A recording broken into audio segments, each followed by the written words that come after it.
Hey everybody, welcome to the podcast. I'm your favorite podcast host, Robbie, and today we are going to be talking about taking a break. Now, it is important to understand that taking a break is crucial to your health.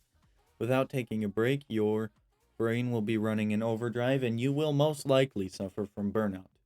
It is natural to feel the need to take a break, and that's why you get vacation days from your job. Your school has built in breaks. That is why you have a weekend. That is for taking breaks. Now, when growing your community, you don't want to take a break too often because, after all, it is basically like running a business and you can't always leave your business. Why would you want to leave your server? It is inevitable that at some point in your career you will have to take a break.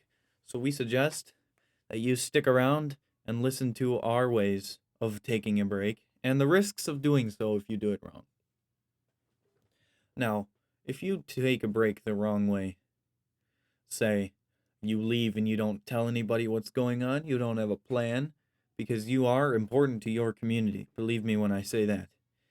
You will stun the progress of growth on your community. Everything comes to a halt depending on how much you do in your community. If you're running a smaller community, chances are you don't have as much management, which means that you are doing a lot of managing on your own. So your staff team will kind of stop because you're not there to tell them what to do. Your advertising will probably stop because I'm guessing you're the one doing all of the advertising on your community. And your activity is probably going to go down because you aren't there to do events and keep the server fun. If you do have a lot of management and a lot of people in quite a few different departments, this probably isn't going to be so relevant to you, but you still want to have a plan there because your management is probably also relying on you. That is why a lot of bigger companies and bigger servers require a notice when you take a break of a week or 2 weeks, and that's why you typically don't take too long of a break. Now, we are going to explain the methods of taking a break the correct way so that you don't get it wrong and your community does not fall while you've taken your 2 week vacation to Hawaii. There are three main ways to tackle this rather large and possibly dangerous break. You want to focus on activity, you want to focus on staff, and you want to focus on your advertising. So, activity is important in a Discord server. The entire purpose of it is for people to come in, collaborate with each other, and talk to each other. Whether that's in a community-based Discord server where all they do is talk, a game-based Discord server where people come in to talk, but also to play on your game or your, let's say, Minecraft server.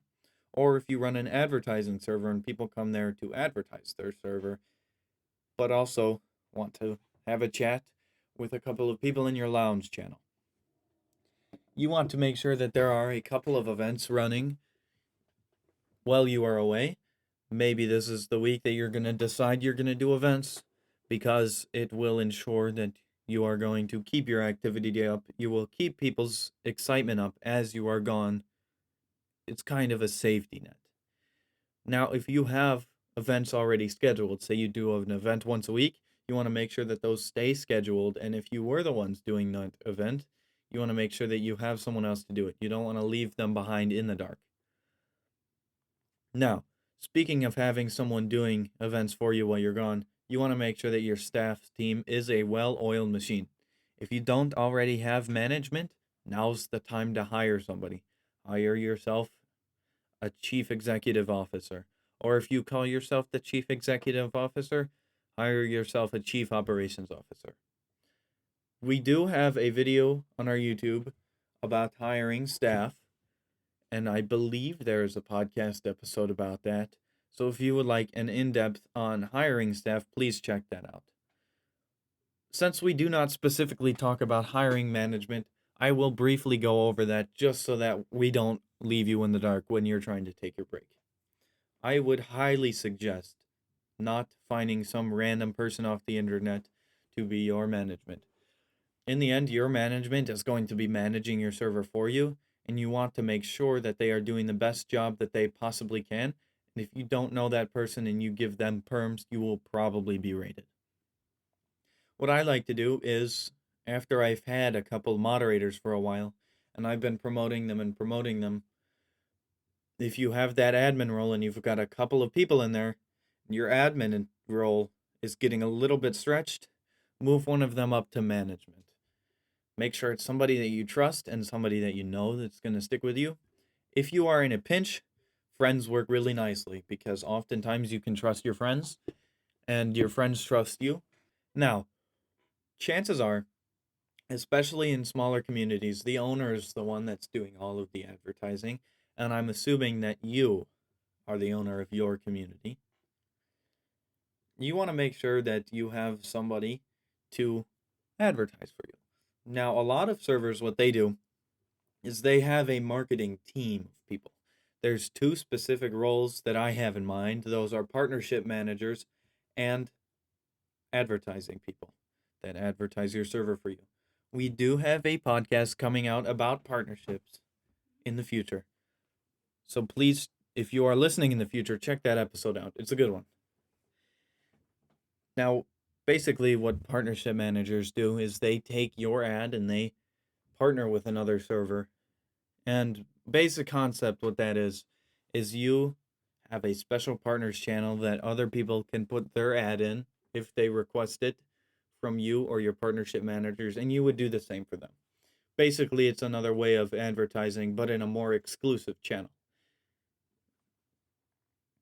Now, you want to make sure of those, even if you're not on break, because those are really useful.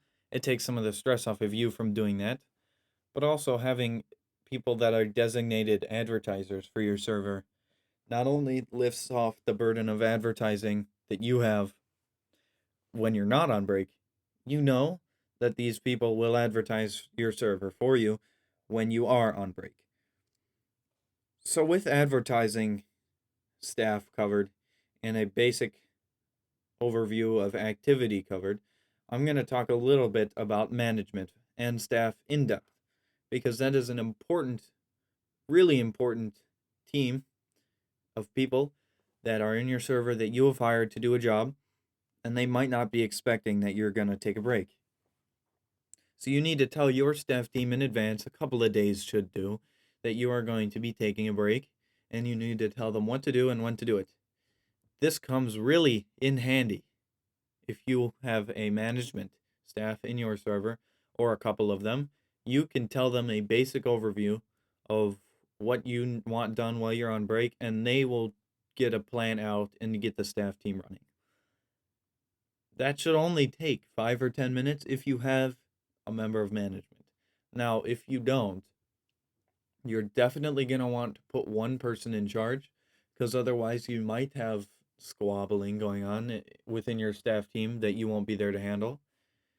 Just as a temporary, say, community manager role or temporary community manager role. It is important to note that if you don't have a good chain of command, you need to do it before you go on break. I highly suggest that you do this before you go on a break because otherwise your staff team will most likely fall apart. Your staff are going to need permissions. They're going to need stuff to do. They're going to need to know what events you want to run and anything else that you do in your community. It's just like running a staff team, but you're not there. And you need to make sure that your staff team is going to continue in your server while you're gone, and you will be A-okay. Now, a little bit in depth on activity. It's an essential part of Discord. People go on there to be active. And if your server is dead while you're away, it's probably going to be dead when you come back. Now, when returning from a break, you want to sort of ease back in because you're in that mood. You're like, oh man, I don't want to have to go to work again. You're in that break, relaxing on the beach in Hawaii kind of mood. So you can ease yourself back in. Say you come in and you say hi to your staff team. You say, I'm back and I'm going to be easing back into this job. On day one, let's say you do an event and you talk in your chat a little bit. On day two, you talk to your chain of command, those people higher up, in your role structure about what happened during the break and what needs to be addressed. Day 3, you address those things that have to be addressed. And day 4, you're back full in it. You're managing your staff team, you're talking to your management, you're doing events, and you've eased back in. You've not thrown yourself into a freezing cold pool. It's a win-win situation. Now, there are a few holidays throughout the year, and it is important that you recognize that your staff are going to want to take a break, and you are most likely going to need to keep an eye on your community as well. So if you keep these holidays in mind, just plan your schedule around these, because chances are you're going to end up just alone for that 1 or 2 days out of the year. Now, having a plan, speaking of holidays, having a plan for these is important, but also having a plan comes in handy when something unexpected happens. Say you get in a car crash and you have to go to the hospital. You've got yourself one message. You go, "Hey, Mr. Chief Operations Officer, I broke my fingers and I can't type on my phone without it hurting really bad, so I'm going to go on a break." That person should know what to do. You should have a plan, and depending on your server, every plan is different. So we are not going to be covering that plan in this episode, but you should be talking with your management about that. In conclusion, taking a break is crucial and inevitable. There are certain risks to taking a break, of course. There's risks to doing everything. But just like most things, there are ways to do it right, and there are ways to minimize those risks. So, with all that said, thank you for joining us on this episode of the podcast. This has been your favorite host, Robbie, and I will see you in the next episode.